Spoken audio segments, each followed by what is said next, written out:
I'm not ashamed to own my Lord, nor to defend his cause. Maintain the honors of his word, the glory of his cross. Hello, I am James Brown, and on behalf of the Eastern Church of Christ located in Toronto, Canada, I'd like to welcome you to Wednesday's edition of Walking Through the Bible, a podcast where we seek to study the Bible and the Bible alone. Please stick around afterwards for information on how you can contact us. But for now, if you have a Bible with you, please turn to the book of Genesis, and we'll turn you over to Jeremy Dieselkamp for our study of the day. Thank you, James, and welcome to all of our viewers. This is the 32nd lesson in our study of Genesis. Yesterday we covered Genesis chapter 7, verses 1 to 5, discussing how God told Noah to enter the ark and how many of each animal he was to take. If you missed that episode and would like to watch it, you can find it and all of our other podcasts on our website at www.easternchurch.org. You can also find them on our YouTube channel at www.youtube.com/EastEndChurchOfChrist under the Walking Through the Bible Genesis playlist. Today we're going to begin with Genesis 7 verse 6 and read through verse 24. The text that you'll see on the screen is from the English Standard Version, but you're welcome to follow along with any version that you have. So let's now read Genesis 7, beginning at verse 6. Noah was 600 years old when the flood of waters came upon the earth. And Noah and his sons and his wife and his sons' wives with him went into the ark to escape the waters of the flood. Of clean animals, and of animals that are not clean, and of birds, and of everything that creeps on the ground, 2 and 2, male and female, went into the ark with Noah, as God had commanded Noah. And after 7 days the waters of the flood came upon the earth. In the 600th year of Noah's life, in the 2nd month, on the 17th day of the month, on that day all the fountains of the great deep burst forth, and the windows of the heavens were opened. And rain fell upon the earth 40 days and 40 nights. On the very same day, Noah and his sons, Shem, Ham, and Japheth, and Noah's wife and the 3 wives of his sons with them entered the ark, they and every beast according to its kind, and all livestock according to their kinds, and every creeping thing that creeps on the earth according to its kind, and every bird according to its kind, every winged creature. They went into the ark with Noah 2 and 2 of all flesh, in which there was the breath of life.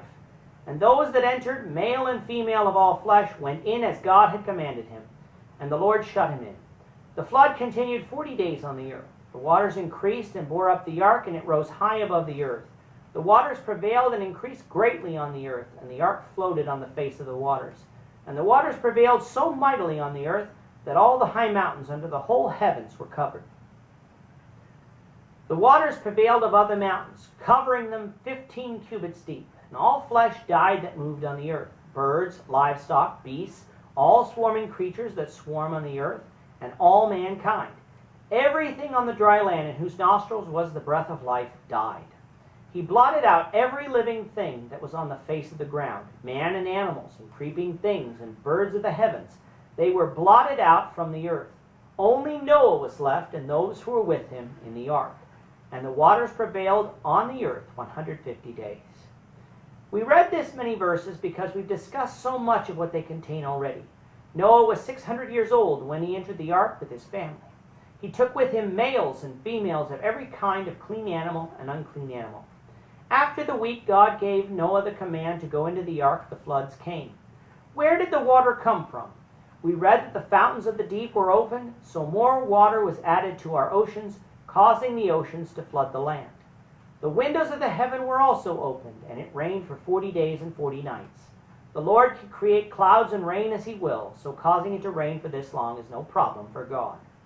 The chapter says that the waters grew taller than the highest mountains, and all flesh that lived on land were killed because no high ground existed.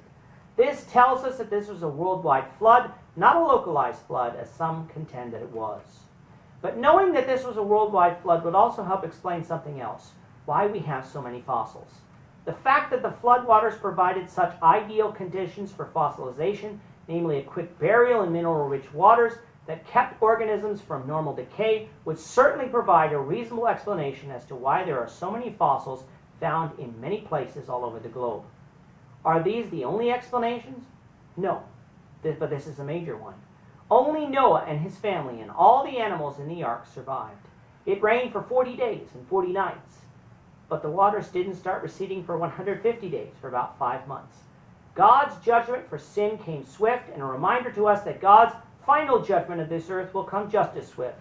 The Lord will come like a thief in the night, and if we are not ready to face the judgment, we will be forever cast away from the presence of the Lord to be punished in hell for eternity. With that, our time is up for today. Please join us, the Lord willing, tomorrow when we will continue our study of Genesis, beginning with Genesis 8, verse 1. Thank you, Jeremy. And to our viewers, we also thank you for watching. Don't forget to subscribe to our YouTube channel by clicking on the subscribe button below.